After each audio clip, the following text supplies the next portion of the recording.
Bonjour à toutes et à tous et bienvenue sur la chaîne de iComics pour cette vidéo consacrée aux sorties du mois de juin.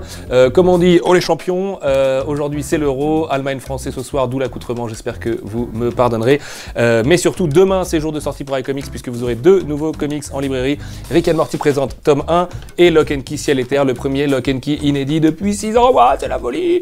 Je vais vous expliquer un petit peu le pourquoi du comment du truc, de à quoi sert celui-ci par rapport à l'intégrale et au tome 7 / l'âge d'or qui sortira à la fin de l'année. Mais on va surtout commencer par Rick and Morty tome 1 et surtout restez bien jusqu'à la fin de la vidéo parce qu'il pourrait y avoir une petite surprise liée aux Eisner Awards, mais j'en dis trop. Let's go, Rick and Morty présente tome 1.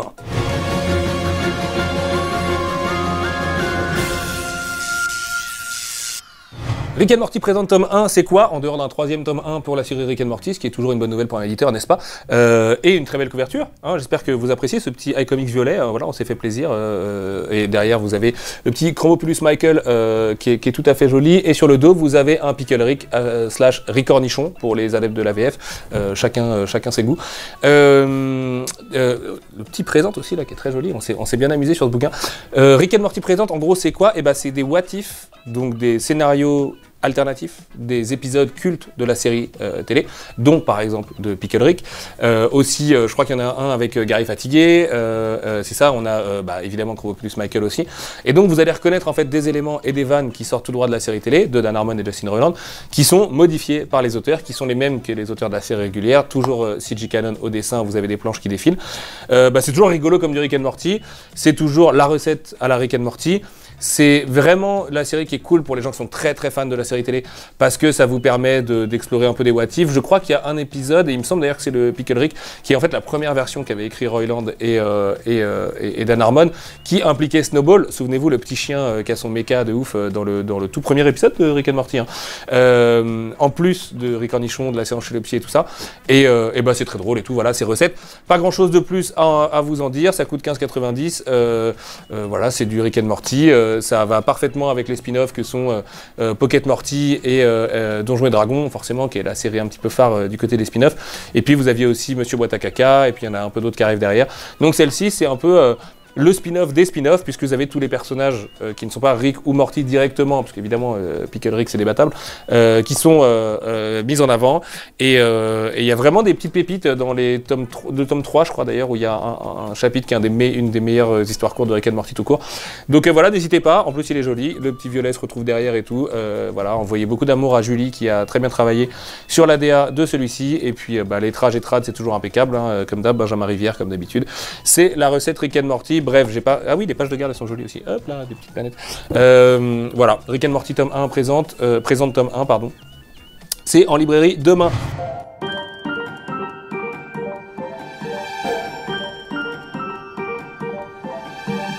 Mais je sais que ce qui vous intéresse aujourd'hui, c'est surtout Lock and Key Ciel et Terre, qui est très peu épais. Mais pourquoi est-il très peu épais, Sullivan? Tout simplement car il coûte 10,90 €. Alors, je vais vous essayer... pour nous, de l'avoir à 9,90 €, c'était malheureusement impossible. Je vais vous expliquer un petit peu pourquoi. Donc, Lock and Key Ciel et Terre, comme je vous disais, c'est les premiers inédits de Lock and Key depuis très longtemps.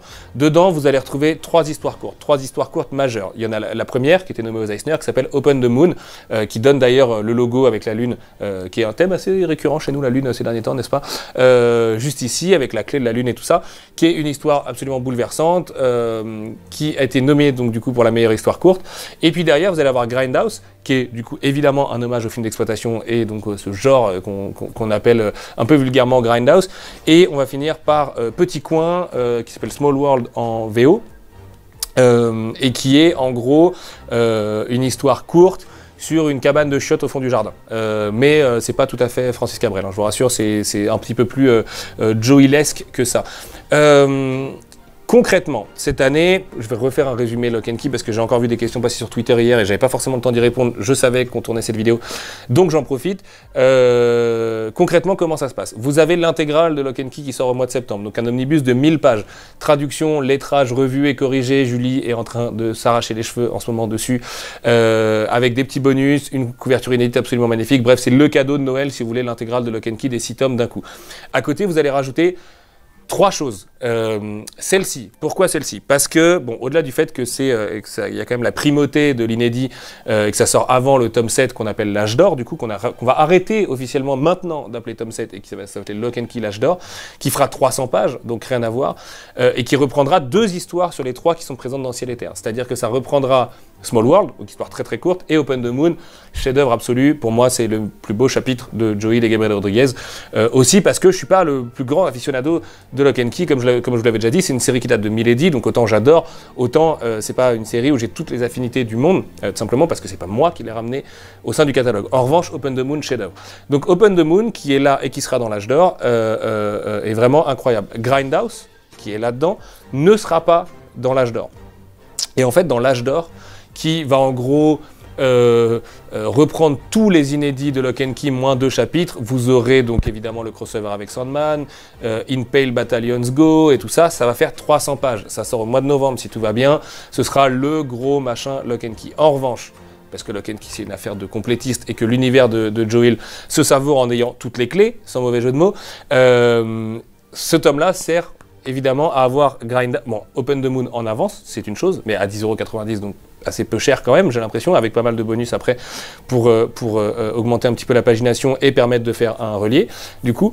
Le gros morceau, ce sera l'âge d'or au mois de novembre, donc 300 pages. Donc imaginez bien que par rapport à ça, qu'on fait une centaine à peine, ce sera un gros machin. Grindhouse, donc, sera manquant de l'âge d'or si vous avez bien suivi. Et l'autre titre qui est manquant, il s'appelle Dog Days. Dog Days, c'est une histoire courte, pas tout à fait anecdotique du coup, parce que sinon c'est la seule qui manquerait et qui resterait inédite en français, donc c'est embêtant. Dog Days, notre plan était de vous l'offrir au Free Comic Book Day à la fin de l'année pour les gens qui vont acheter le tome 7 et Ciel et Terre, si tant est que vous avez déjà les 6 tomes dans votre bibliothèque, afin que vous ayez tout sur Lock and Key à la fin de l'année. Parce qu'après, on n'a plus rien d'autre à publier sur Lock and Key. Vraiment, en 2021, on publie tout dessus. Problème, le FCBD a des chances de ne pas se produire finalement. Et ça, c'est tout récent. Et on est encore un peu dedans, et on manque de certitude là-dessus, mais le fait est qu'il y a des chances que ça se produise pas. Alors, c'est pas de notre fait, c'est pas tout à fait du fait de l'équipe du FCBD non plus.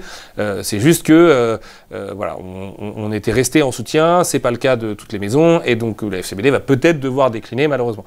On est en train de chercher des solutions alternatives pour vous offrir Dog Days quand même. Donc, que ce soit pour l'achat de l'intégrale ou l'achat du tome 7, qui sont 2 typologies différentes, vous pourriez ne pas avoir du tout de Lock and Key dans votre bibliothèque aujourd'hui et vouloir tout acheter cette année. Donc, allez choper l'intégrale, qui, je le rappelle, sort à 80 € pour les 1000 pages au lieu de 130 $ aux US, donc c'est quand même vraiment, en plus d'être un très bel objet, bien fabriqué, solide et tout, une aubaine financière. Derrière, vous lui rajoutez l'âge d'or qui, je crois, est à 19,90 ou à 24,90. J'ai un doute dessus, je m'en excuse.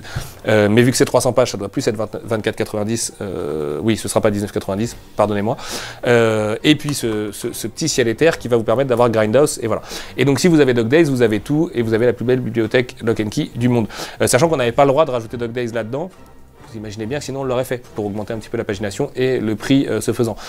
C'est juste on n'a pas le droit avec AEW, c'est comme ça, c'est Joe qui est assez strict sur la façon de publier Lock and Key et on ne voulait pas non plus rester avec un chapitre qui ne serait jamais publié. Donc je répète, Grindhouse exclusif à celui-ci, Ciel et Terre, 10,90 €, et Dog Days sera gratuit dans un fascicule format Free Comic Book Day à la fin de l'année. À côté de ça, il y aura l'intégrale en septembre et le tome 7 avec tous les inédits et le crossover avec Sandman, donc le vrai gros machin, si vous êtes un fan de Lock and Key, c'est au mois de novembre cette année, et on sera à touche-touche avec les Américains, parce que je crois qu'ils le sortent mi-novembre et nous fin novembre. Donc on peut pas aller plus vite, sur ça on aurait pu aller plus vite, mais c'était compliqué, parce qu'on a attendu longtemps ce tome 7, qui aurait déjà dû sortir l'année dernière, vous le savez. Donc voilà, le fait est qu'à la fin de l'année, vous avez tout Lock and Key, que c'est un poil complexe, je m'en excuse. En même temps, si je veux être tout à fait sincère, vous avez le droit de vous passer de ceci et de nous retrouver pour l'âge d'or à la fin de l'année qui vous permettra d'avoir Small World et Open the Moon qui sont là-dedans. Juste, vous n'aurez pas Grindhouse. À vous de juger de la gravité de ne pas avoir la totale de Lock and Key. Nous, notre rôle, c'est de la rendre disponible. Après, on ne pouvait pas non plus faire Grindhouse juste dans un fascicule à côté. Enfin voilà, ça n'avait pas trop de sens parce qu'on manquait en plus d'opportunités pour faire des gratuits et qu'on ne pouvait pas faire un gratuit à 60 pages. Donc bref, je ne vais pas vous faire toute notre popote interne, mais c'était un peu le seul moyen de sortir tout ça. On a fait quand même un vrai effort sur le prix, parce que c'est pas un bouquin qui a une marge énorme, hein. Faire du cartonné en couleur à 10,90 €, autant vous dire que voilà, c'est pas le truc le plus facile du monde pour nous, par rapport aux tirages qui vont avec. Mais au moins on a résolu cette grande question de comment tout sortir sur Lock & Key. Et ça commence enfin demain, du coup, 16 juin. Ça fait 4 ans que je suis chez Brage, ça fait 4 ans que je cherche à sortir de l'inédit sur Lock & Key. Donc autant vous dire que c'est plutôt très cool. Après, encore une fois, je comprends que vous attendiez le mois de novembre et l'automne pour passer le pas de Lock & Key l'âge d'or, mais ça reste super cool. Et puis découvrir Open the Moon maintenant, c'est super. Et voilà, et sortez juste le paquet de mouchoirs parce que c'est pas l'histoire la plus facile à lire et à encaisser.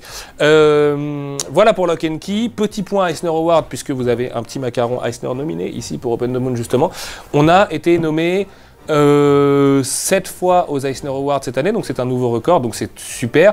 On a une fois de plus le combo gagnant de la nouvelle meilleure série et de la meilleure série régulière, puisque Bitterroot, qui avait été qui était nommé meilleure nouvelle série sans la gagner aux côtés de Skyward il y a 2 ans, avait gagné la meilleure série régulière l'année dernière et est renommé encore cette année pour la meilleure série régulière. Sanford Green est également nommé pour le titre de meilleur dessinateur. On a aussi Clayton Coles, du coup, qui est le lettreur de Bitterroot, qui est nommé lui aussi pour le titre de meilleur lettreur. On a Aditya Bidikar, lettreur d'excellence et mon chouchou, puisque les gens qui ont suivi Astra Mortem savent qu'il sera lettreur d'Astra Mortem, donc c'est cool, qui est nommé en tant que meilleur lettreur aussi et qui avait fait 10 Savage Shores pour iComics. Et puis on a évidemment, et ça me fait très très très plaisir, We Only Find Them When They're Dead, qui sort le 7 juillet, donc une semaine avant la San Diego Comic Con, qui est nommé pour la meilleure nouvelle série, et croisez les doigts avec moi pour qu'il le gagne, touchez du bois, touchez tout ce que vous avez, parce que vraiment je pense que la série le mérite.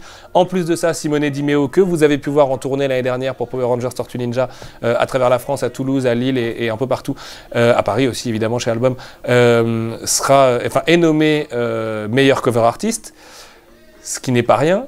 Et puis on a aussi le meilleur lettrage sur We Only Find Them, donc le meilleur lettrage, on en a quand même 3 sur 5, donc c'est super. Et puis on a meilleure série, meilleure nouvelle série, meilleur cover artiste, meilleur dessinateur et meilleur artiste tout court avec Junji Ito, mais là ça concerne plus Mangetsu, donc je vous renvoie à Mangetsu. Si d'aventure Junji Ito la gagne, soyez sûr qu'on vous en parlera courant du mois de juillet sur Tsukimi, notre émission en live sur Twitch.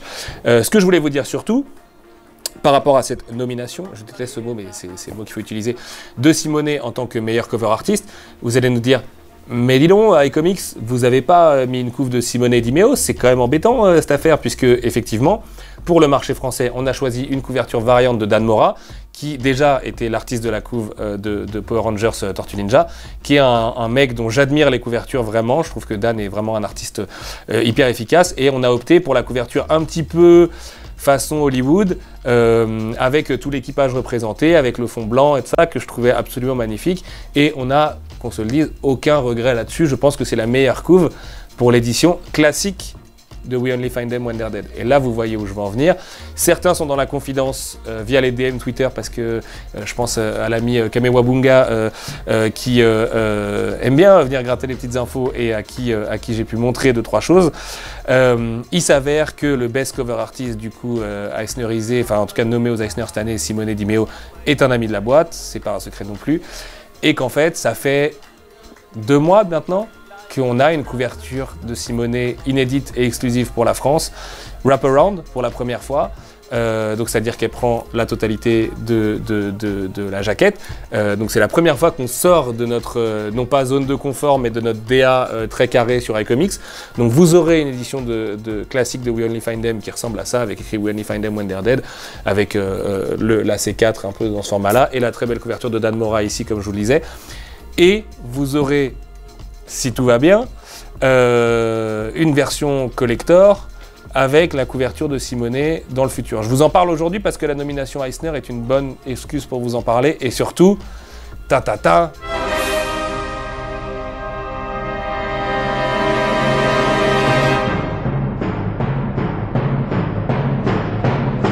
qui est, du propre aveu de Simone, la plus belle couve qu'il a lâchée sur We Only Find Them de sa vie. Donc autant vous dire que si le mec il est nommé aux Eisner en best cover artist, voilà, ça veut dire quelque chose. Et je pense que ce que vous voyez à l'écran parle pour moi.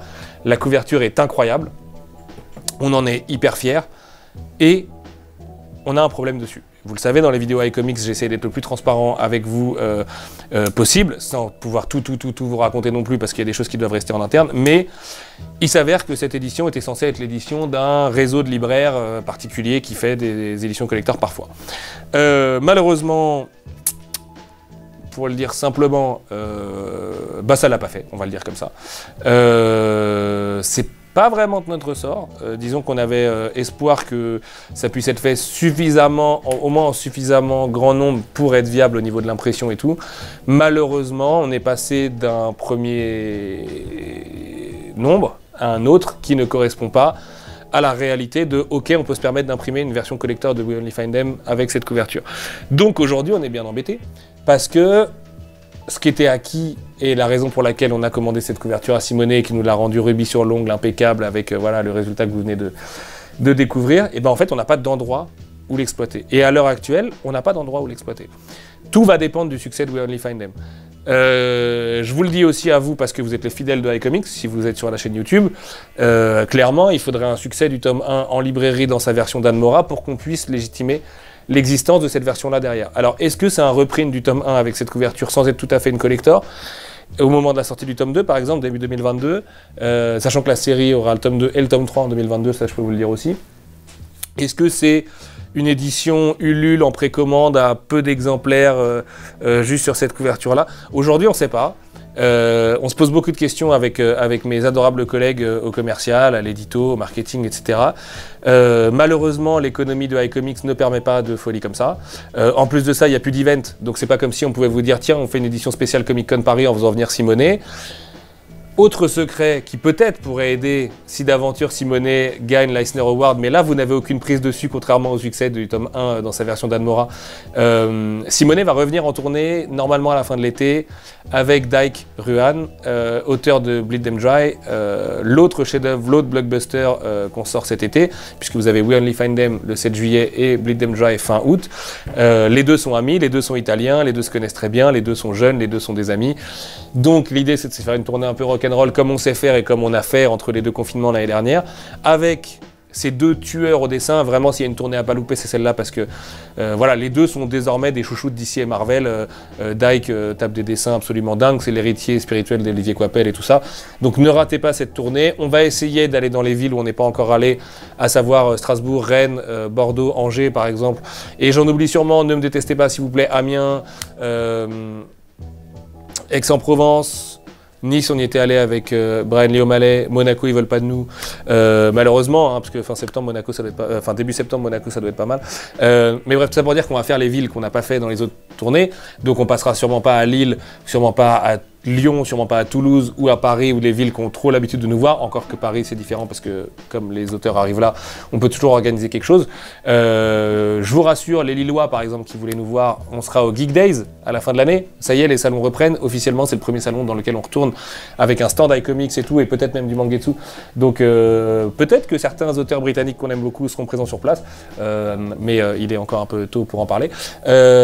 Toujours est-il que la venue de Simonet sera peut-être un bon moyen, si il est couronné en tant que best cover artist à San Diego mi-juillet, de justifier la création de cette édition spéciale qui pourrait être en gros une édition tournée, une édition salon, que en gros vous pouvez choper que quand vous venez à notre rencontre. L'avantage pour nous étant de dire que bah oui, en fait on va à la rencontre d'un peu toute la province aussi. Alors malheureusement pas les dom-tom, et on s'en excuse, c'est emmerdant, je le sais.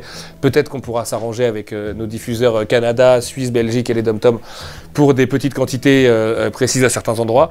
Mais vraiment c'est emmerdant parce qu'on a cette couverture magnifique qu'on ne peut pas commercialiser tant qu'on ne sait pas si la série a des chances de fonctionner. Et aujourd'hui, je prends un exemple très concret. The Savage Shores a éclaté Bitterroot et Invisible Kingdom, qui ont pourtant gagné les Eisner Awards de la meilleure nouvelle série et de la meilleure série régulière l'année dernière.